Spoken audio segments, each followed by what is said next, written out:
নমস্কার। আমি একদম মা বোনেদের জন্য অন্নপূর্ণা যোজনা ভিডিও নিয়ে চলে এসেছি। তো এখন আমি যে ধরনের আজকে ভিডিওটা আপনাদের কাছে তুলে ধরেছি সেটা হচ্ছে পুরোপুরি মা বোনেদের জন্য। তা এই ভিডিওটা মাধ্যমে আপনারা জানতে পারবেন যে মা বোনেরা কোথায় কোথায় যাচ্ছেন এবং কী হারে তাদের কষ্ট ভোগ করতে হচ্ছে এবং তাদের হ্যারেস হচ্ছেন তারা। তাই সরকারকে আমি কি মানে অনুরোধ করব এবং কি বলবো এই ভিডিওর মাধ্যমে আপনারা সেটা শুনে নিন এবং শেষ পর্যন্ত ভিডিওটা শুনবেন। এবং আমি মা বোনেদের জন্য প্রতিনিয়ত ভিডিও নিয়ে আসছি, শুধুমাত্র অন্নপূর্ণা যোজনা মা বোনেদের জন্য। তো আজকের ভিডিওতে মা বোনেরা একটা বার্তা বলুন বা দাবি রেখেছেন সরকারের কাছে।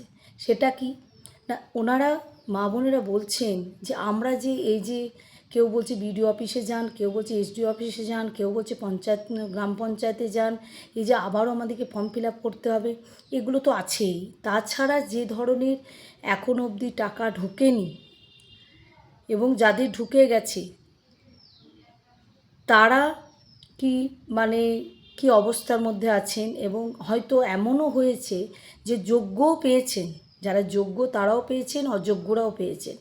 তাহলে সরকার কিন্তু সে অযোগ্যদের ধরার জন্য, যারা যারা অযোগ্য মানে ধরুন যাদের বাড়িতে সরকারি চাকরি আছে, মোটা রকম পয়সার বেতনে মানে স্যালারি পান সরকারের কাছ থেকে, এবং হয়তো বাড়ির অবস্থা খুব ভালো, সেক্ষেত্রেও তাদের কিন্তু অ্যাকাউন্টে টাকা ঢুকে গেছে। আর কারণটা কিন্তু আমি আগের ভিডিওতে আপনাদেরকে বলেছিলাম কী কারণে তাদের টাকা ঢুকেছে।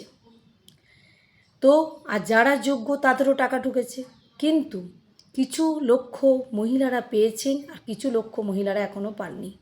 তাহলে তাদের দাবি যে যারা যারা পেয়েছেন বা যারা অযোগ্য তারাও পেয়েছেন, তাহলে আমরা যেহেতু যোগ্য এবং আমাদেরকে প্রতিদিন আমাদের কাজই হচ্ছে একটা করে কি, সকাল থেকে সংসারে কাজ করে একটাই আমাদের চিন্তা, আমাদের অন্নপূর্ণা ভাণ্ডারটা টাকাটা কখন ঢুকবে। এটা প্রত্যেক মারাই আমাকে মেসেজ করছে এবং এমনও বলছে যে দিদি আমি, কেউ বলছে জুন মাসে করেছি 4 তারিখে, কিন্তু এখনও অবধি আমার কোনো টাকা ঢোকেনি, ওই আন্ডার ইনকোয়ারিতে বসে আছে। তাহলে সেক্ষেত্রে মা বোনেরা কী করবেন?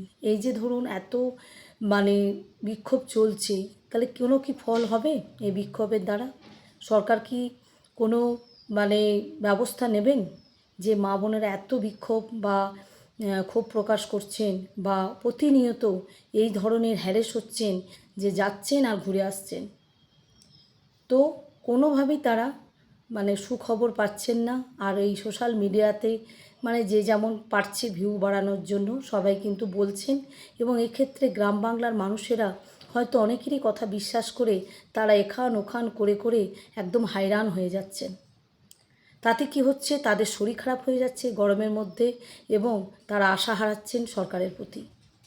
তাই আমি একটাই বলবো, সরকারের কাছে অনুরোধ জানাবো যে এই যে মহিলারা যারা দিন আনা দিন খাওয়া, তাদের অবস্থা দেখে বা তাদের যে দুরবস্থা, এর মধ্যে এতটা শোচনীয় হয়ে গেছে, আমাকে মেসেজের মাধ্যমে অনেকেই জানাচ্ছেন যে দিদি আমার আর সংসার চলছে না, আমাদের কোনো আয় নেই, আমরা হাউসওয়াইফ, আমাদের কাছে টাকাটা খুব প্রয়োজন। বড় লোকদের হয়তো দরকার নেই, যাদের আছে তাদের কাছে 3,000 টাকা তো নাকে নস্যি, কিন্তু আমাদের কাছে ওটা খুব মূল্যবান। এবং ওই 3,000 টাকাতে তাদের অনেক কিছু মানে হবে, ছেলেকে পড়াতে পারবে, স্বামীকে চিকিৎসা করাতে পারবে। আমি আগের ভিডিওতেও বলেছি, আবারও আমি রিপিট করছি আপনাদেরকে।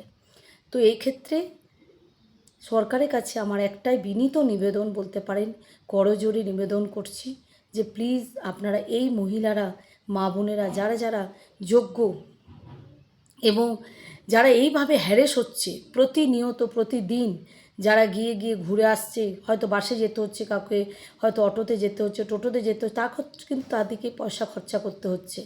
বারবার অনলাইনে যেখানে সার্ভারে করেছে সেখানেও তাদেরকে দেখতে যেতে হচ্ছে, সেখানেও 10 টাকা 15 টাকা করে লাগছে স্ট্যাটাস দেখতে। অনেকে তো স্মার্টফোন নেই আর ল্যাপটপও নেই যে বাড়িতে বসে বসে দেখবে, আর এমন কোনো হয়তো লেখাপড়া জানা ছেলে মেয়েও নেই হয়তো বাড়িতে কারো, গ্রাম বাংলার মা বোনেদের, যে তারা দেখে দেবে বা একটু হেল্প করবে। তাদেরকেও কিন্তু সেই সারাদিনে কাজকর্ম সেরে তাদেরকে কিন্তু দোকানে গিয়ে দাঁড়িয়ে থাকতে হচ্ছে কখন তাদেরকে স্ট্যাটাসে বলবে অ্যাপ্রুভ হয়েছে। আপনি বুঝতেই পারছেন যে প্রত্যেকটা মা বোনেরা কত কষ্টে আছে এবং কত দুর্ভোগ তারা পাচ্ছে। তো এই জন্যে সরকারের কাছে আমার বিনীত নিবেদন যে আবারও আমি রিপিট করছি কথাটা, আপনাদের হয়তো শুনতে খারাপ লাগলেও, যে আপনারা যত শীঘ্রই পারেন এই টাকাটা দেওয়ার ব্যবস্থা করুন। কারণ যাদের প্রয়োজন নেই তাদের হয়তো মাথা ঘামাবে না, তাদের মাথা ঘামানোর কোনো প্রয়োজনই নেই। তারা সোশ্যাল মিডিয়াতে দেখবে আর মুচকি মুচকি হাসবে। কিন্তু যাদের প্রয়োজন, যাদের টাকাটা খুব দরকার, যাদের ওই টাকাটাতেই অনেক কিছু তাদের নির্ভর করছে, তাই এইগুলো সরকারকে সরকারের দেখা খুবই দরকার, উচিত। এবং এও বলবো সরকার যেটুকু কথা দিয়েছেন সেটুকু যেন রাখে এই মা বোনেদের জন্য। আজকে এটুকুই। সকলেই ভালো থাকুন, সুস্থ থাকুন। আমি পরবর্তী ভিডিও বা আপডেট নিয়ে আপনাদের কাছে ফিরে আসছি।